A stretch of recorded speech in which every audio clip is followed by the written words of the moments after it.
I'll be honest with you. 9-3. I see those scarlet and gray glasses on you, man. I just see them from here to Piscataway. It's funny because he's the one predicting the Oregon win.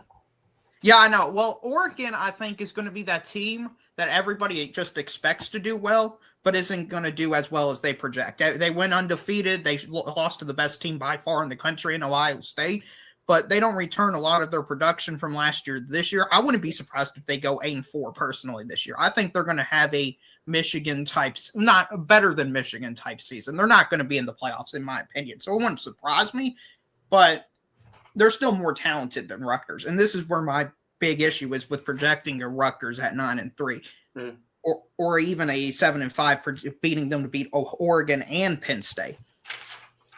They're not talented enough and have enough depth to consistently compete against these high-level teams, in my opinion. So what I think is going to happen is you're going to pop one off this year, and that'll be great, and then build up momentum for next year. Especially with the Penn State win in particular. I can see that Ohio State win getting ugly because that's what Ohio State does to everybody. Rutgers just loses all confidence, and they kind of roll over. Because Penn State's projected to either be the first or second best team in the nation next year. I mean, they're the only way I see them beating Penn State is if they are just kind of saying, we're in the playoffs, we're just going to rest a bunch of our players. That's just my honest opinion. I know, and listen, 9-3, if that happens, I believe you all should be in the playoffs, by the way. Oh, I mean, it would be a Cinderella story if we were. Now, granted, this 9-3 prediction is given that we aren't banged up, because we don't have the depth to be banged up. So with injuries in play, maybe we go 7-5, 8-4, hell, 6-6. Who knows? But this is assuming we're healthy, and I can't sit here and predict injuries because most of the time they're random. So I can't predict where we'll fall short and where we'll stay healthy. There's history, but there's a lot of fluke injuries in football, and you know that. I get that, but it's just when I see a team that has a lot of top line depth, but they don't have a lot underneath, I'm more concerned about that team, especially when their schedule, they're playing a lot of physical teams, a lot of good teams, and I think the accumulation of the teams they're facing, similar to what USC did last year, like USC had a lot of top line talent, but underneath that top line talent, they had nobody. And that's why they lost to a Minnesota and a Maryland type team. And I think Rutgers could say the same thing. I've told Adam weeks before, I've said, hey, Rutgers is probably going to be a better team this year than last year, but they might have a same or worse record. Because, I mean, just the schedule is brutal, man. It is. That's why I think before the bye week, we have to go 4-1 or we don't have a chance. I wanted to say also, coming off of 2 7-6 seasons and a great coach that I still put my trust in, even if it is a bridge year. That's why I have this team improving in record too, because those teams that we lost close against last year that could have given us an extra win or two, we could have been 9-3. I mean, it's easy to say that, but we had colossal chokes.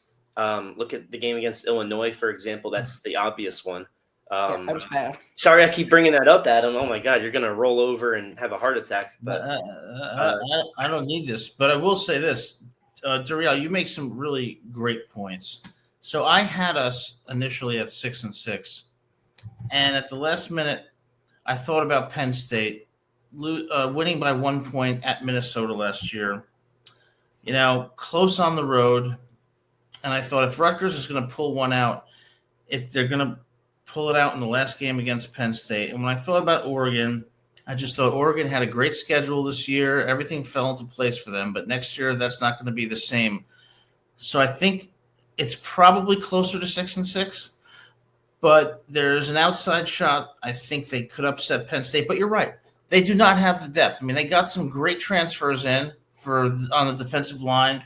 And they got Jet Elad from UNLV as, for safety. But I think what's going to happen this year is similar to what happened last year. The depth is going to come back to bite them. So I could see a 6-6 team. Absolutely. No matter what Adam or I say, Penn State will be the heavy favorite coming into that game. We're just breaking it down from a structural point of view. But everyone in America will tell you that both teams healthy, Penn State should win. We're just saying maybe there's a chance they don't. Well, I mean, there's a reason I didn't say we would win or lose because I wanted to hear what Adam had to say about that one.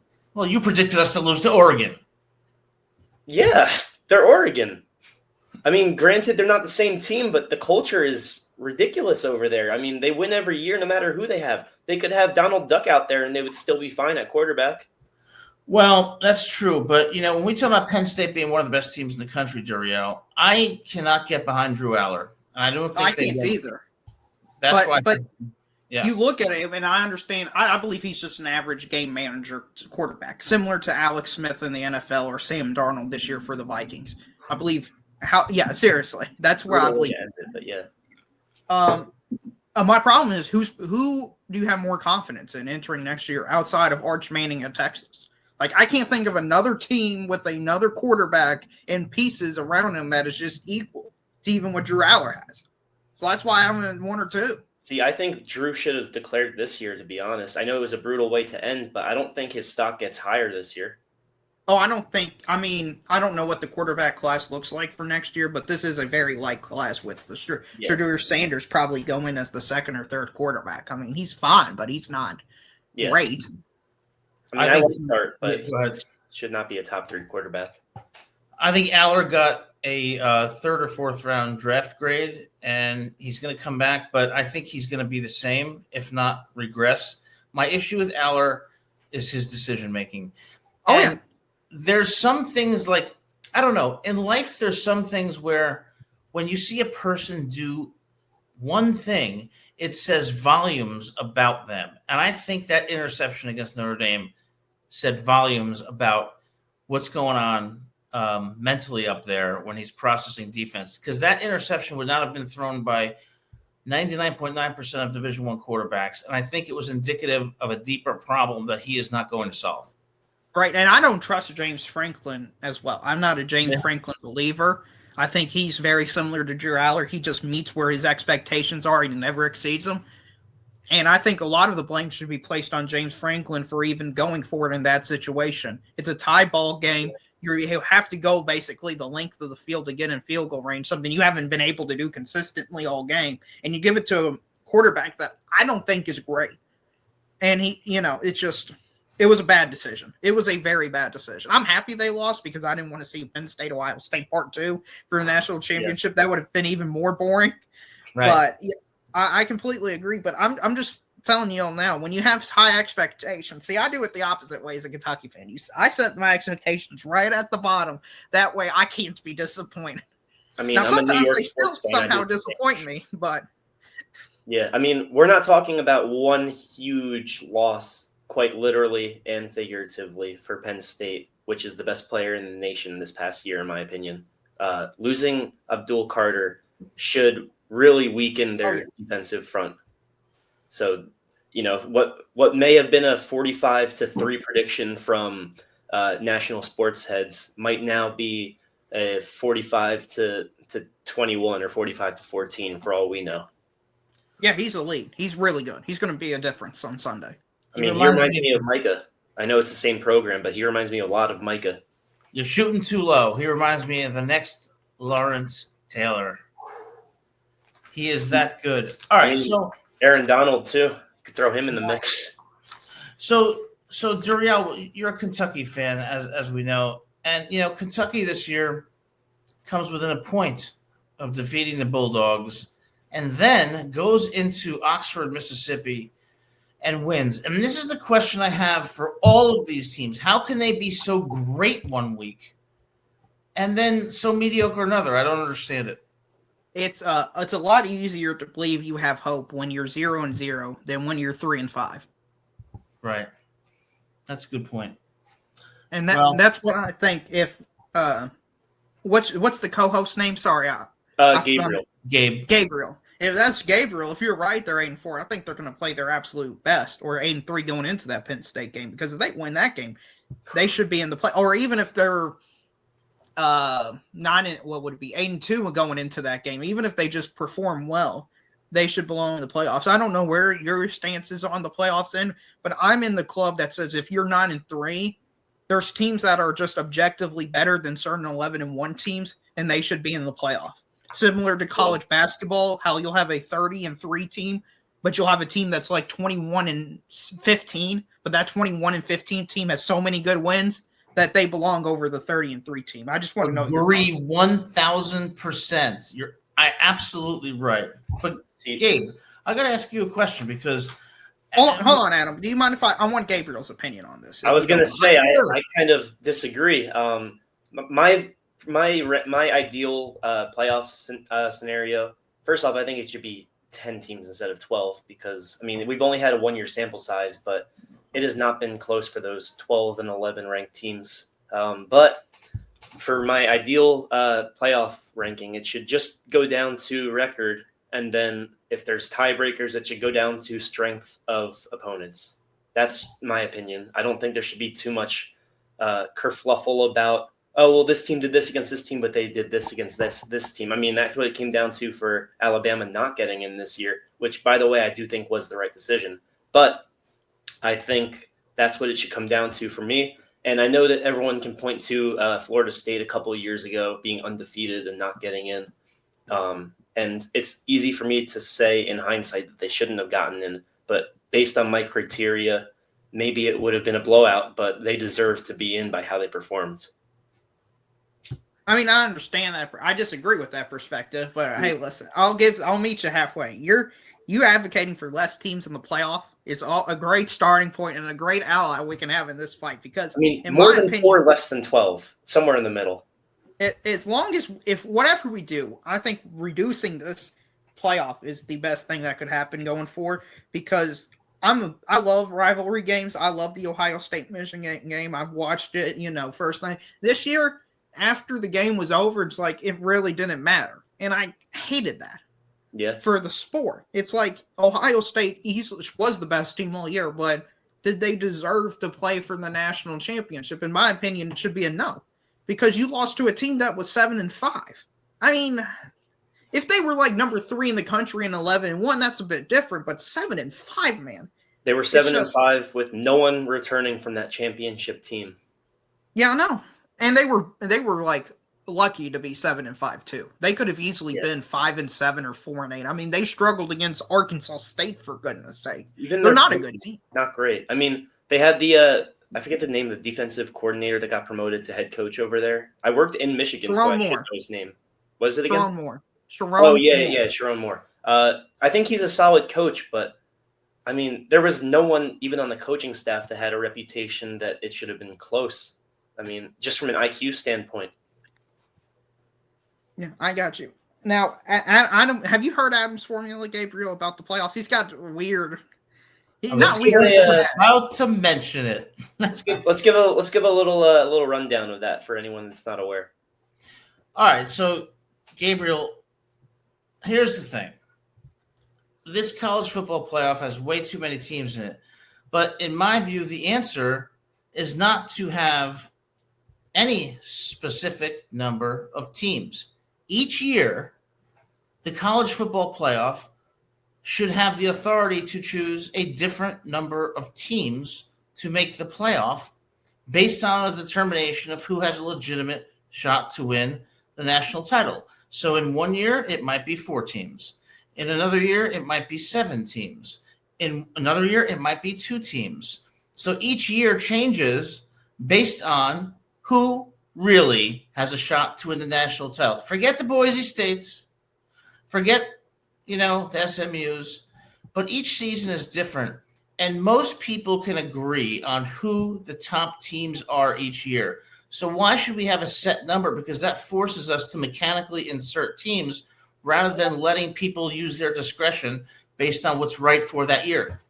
You're forgetting one thing. They want money. Well, they want money.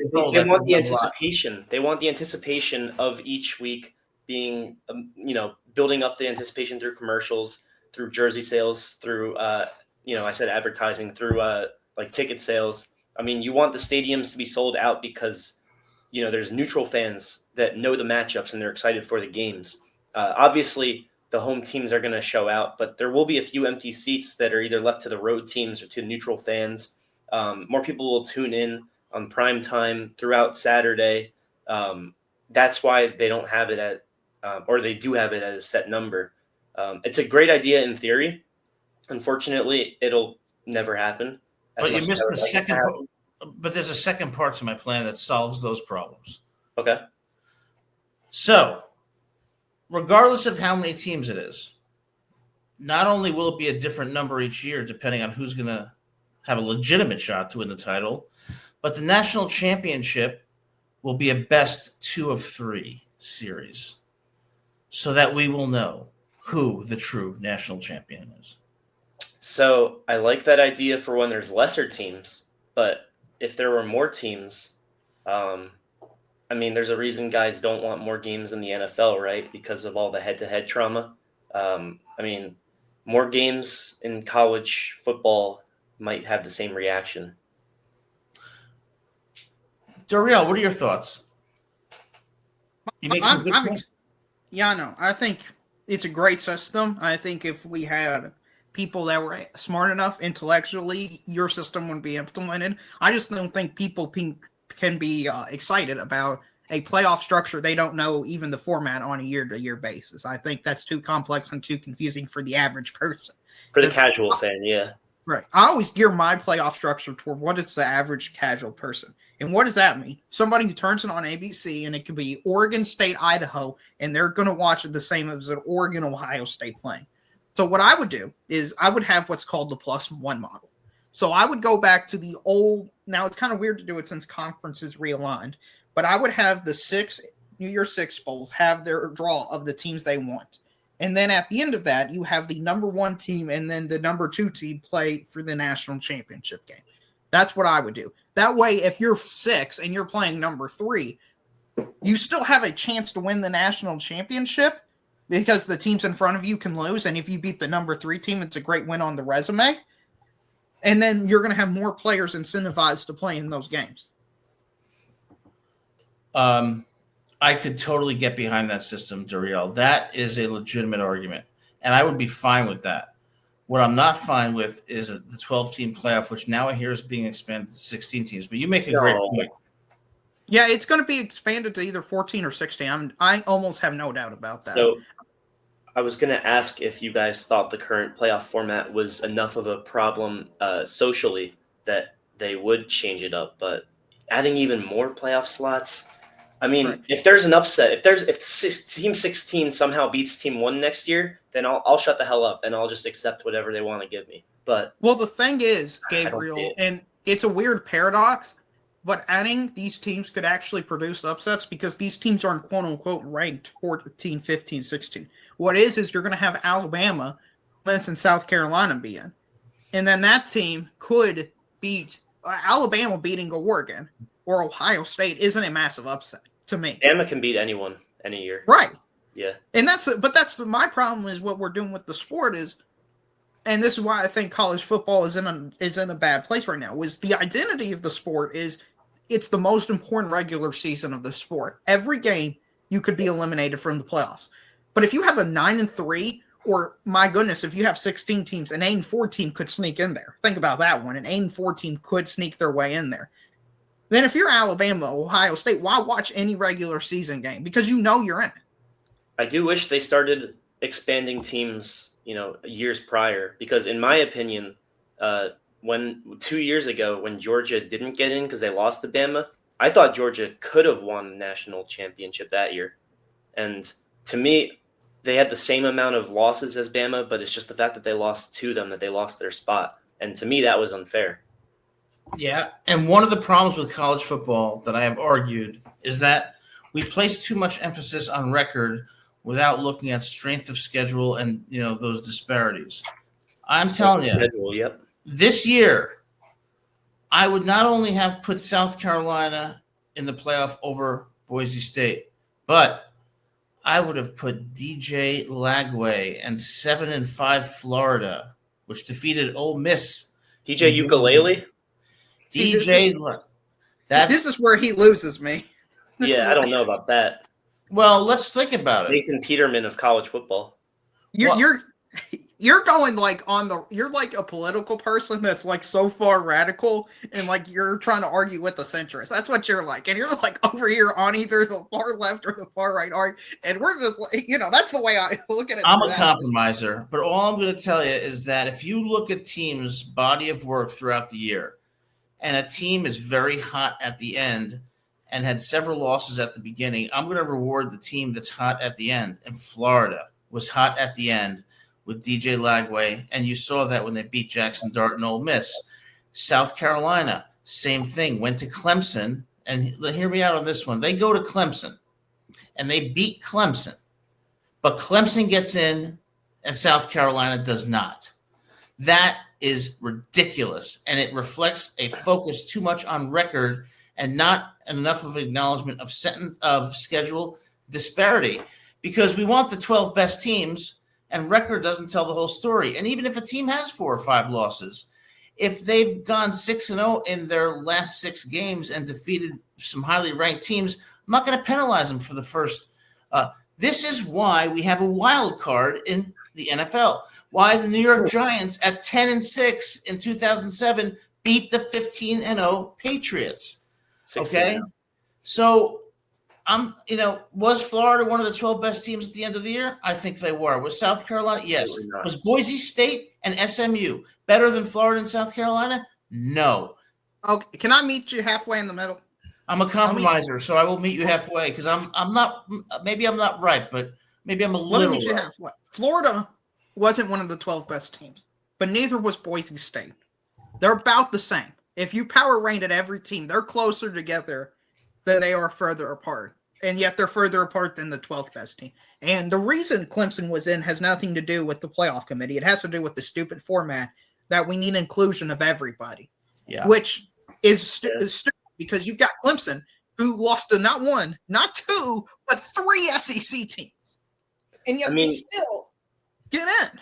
You're saying, Adam, that a 7-5 team should have made it into the top 12, but we're saying but basically the real MVP here was making the point that even if we expand to 16 and 8 and 4 team might squeak in. So you see how it like contradicts itself a little bit. Yeah, I believe in having a valuable regular season. Adam believes in like having weighted type games in which you have like a certain multiplier based on the end of the year.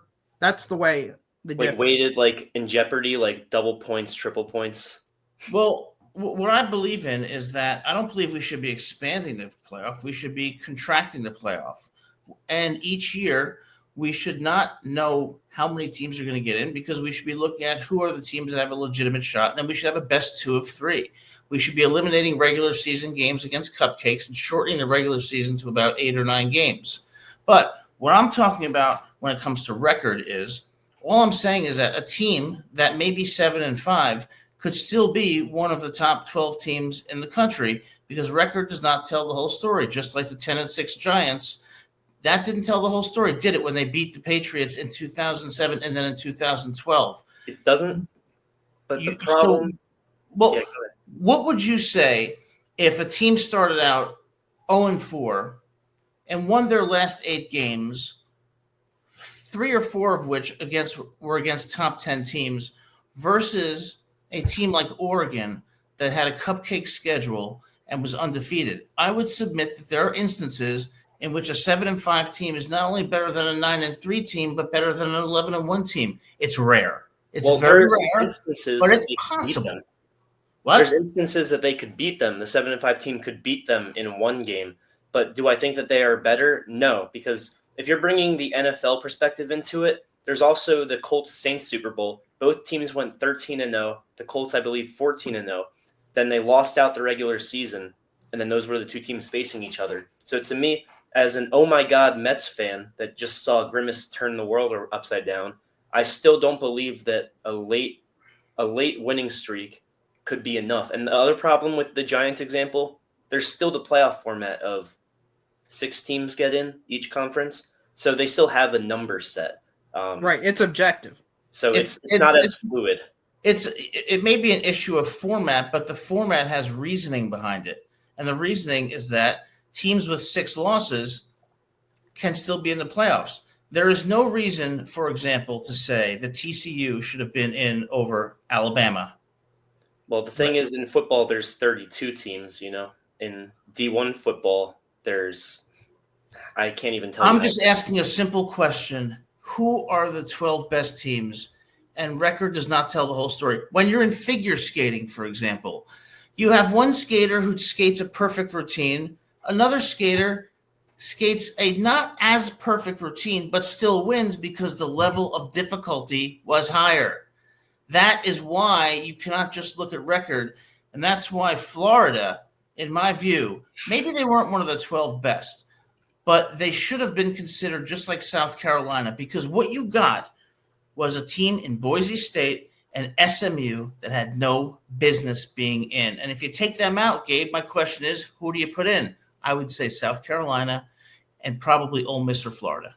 Well, I think SMU deserved to be in. I was an SMU truther. I'm happy that they got in over Alabama. But to be honest, if you were to take a team out, in my opinion, it would be for Alabama, because they're the ones that got the most national outcry when they didn't get in because of their program, its reputation, and the fact that any year they're in the playoffs, they can win the national championship. They were humiliated against Oregon, and they deserved what they got. But hey, maybe you're right. They were the team. They were like the one fringe team that everyone was saying. I mean, you had people on TV saying they were the ones that were the biggest. I would say snubs, but I don't think they got snubbed. Now, Boise State, they could lose to Florida any game they face off. They could also beat them. And the reason they got in my opinion, is because of their Heisman runner-up. I mean, that's what it comes down to. They would have given Colorado a playoff spot if they could have, but they couldn't because Colorado was nowhere near good enough, even though they outperformed some expectations. But that's why they got in my opinion. Yeah, it feels weird being in the middle of this because I'm in the middle of you two. You feel like the extremes ends of this. Like Gabriel is a record, you are what your record says you are guy, and then Adam is your record isn't even like near it's like 10% of the equation. And I'm here I'm like 75. I'm like 50-50. Like I would say most people fall into your category. Because for me it's like because I think the amount of teams hurt the you are what your record says you are argument. Because Indiana's a great example of this. They're 11-1 this year, and I don't believe they're even one of the 20 best teams in the country. That's not disrespecting to them. It's just cool. You beat up on Purdue, Arkansas Pine Bluff, Michigan State. You know, you beat up on the little sisters of the poor. I mean, that doesn't prove anything to me. I'm more impressed when South Carolina goes to Clemson and beats them. I'm more impressed when Ole Miss goes to Wake Forest, a Power 4 school, and whacks them by 40. And I want to see more out of conference games. I was just about to ask you, do you think that cross-conference games would solve that issue of record not meaning as much? Well, the thing is, and what I'm worried about when you take your stance, Gabriel, is you're having the Lane Kiffin tweet mafia, him on Twitter saying, oh, well, your record is what you are. Okay. Hey, USC, we're canceling the game because we want that extra bye win, since the only thing that matters is your record. And I don't want to see that for the sport. Like Alabama played Wisconsin this year. I understand Wisconsin's 5-7. I understand Wisconsin was not a good team at all. But they got absolutely no credit for that game. They got zero credit. It was like they played Washington, just the bad, they play nobody. It's like they played the FCS teams. And I want to see like, hey man, you went out there, you scheduled somebody, you went on the road and destroyed them. That matters a whole lot to me because you intentionally did something to improve your schedule and you went on the field and earned it. Whereas Indiana didn't. The reason why I believe so much in this record means more than strength of schedule is because you can't say anyone was truly snubbed if you go by that versus if you give a panel of so-called experts room to make certain decisions and it comes down to a vote, then you can truly say that someone was snubbed. But there's no national outcry if you go by record. Now, out-of-conference play would solve a majority of that, and maybe there could be some point system into strength of schedule. But to me, it should come down to a numerical judgment instead of right. I want it to be objective, and this is something I'm advocating for going forward.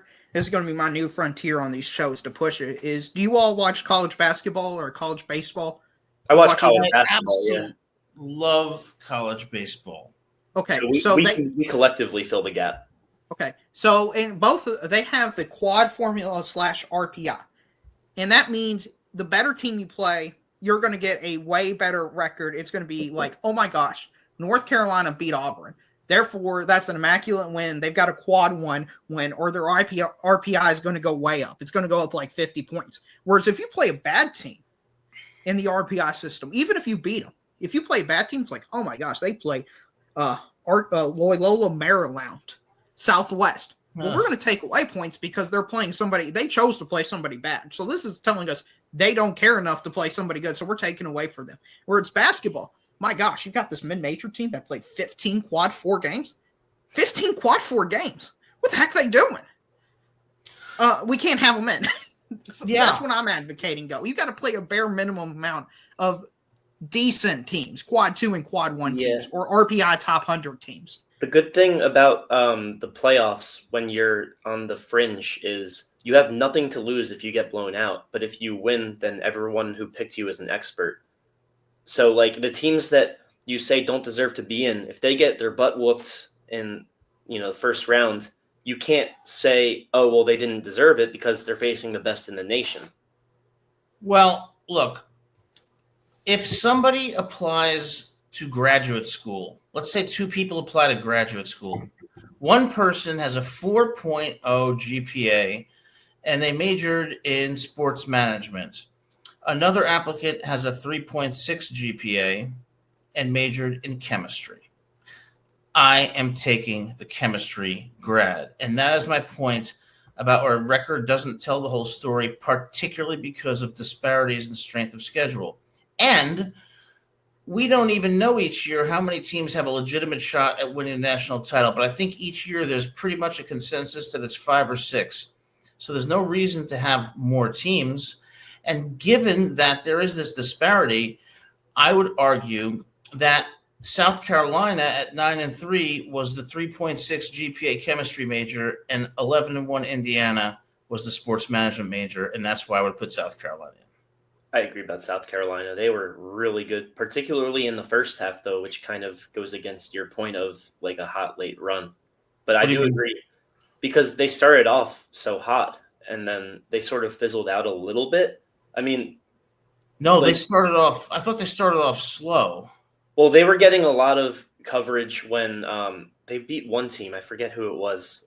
It was like a top team. Like I think like they ended up being like a top 5 team, and they beat them. I believe in November, and it got a lot of coverage. I forget who it was though. It's like just on the top of my head, but yeah, I think I'm sure you're. I think it wasn't Clemson, but I know what you're talking about. But they did lose to LSU, and they did get blown out earlier in the year at home.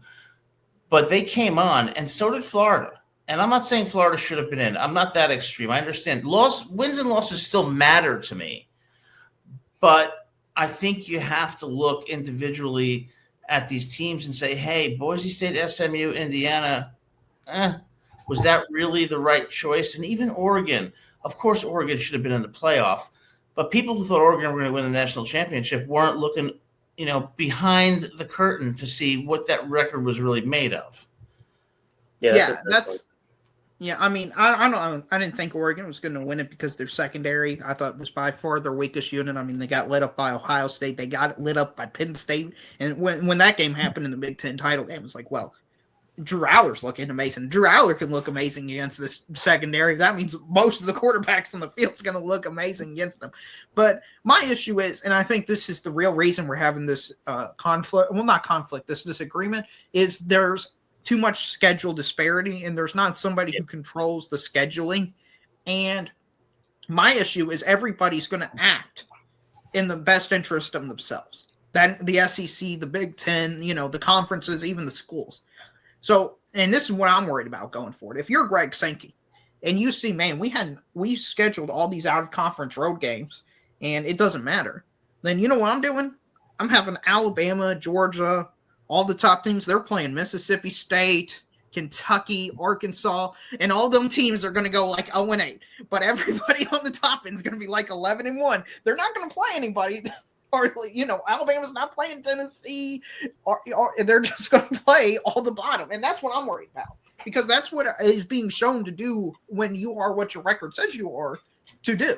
And I think everybody's self-interested, so that's why I'm here advocating, hey, we need a more nuanced approach for this. We need to look at a quad type metric or an RPI type metric going forward. That's just my thoughts and my opinions, though. Well, I agree with you, and you always bring very intelligent insights. And all I'm going to say is, last thing I'll say is, I wanted to see Notre Dame play South Carolina, not Indiana. I would have even wanted to see Notre Dame play DJ Lagway in Florida.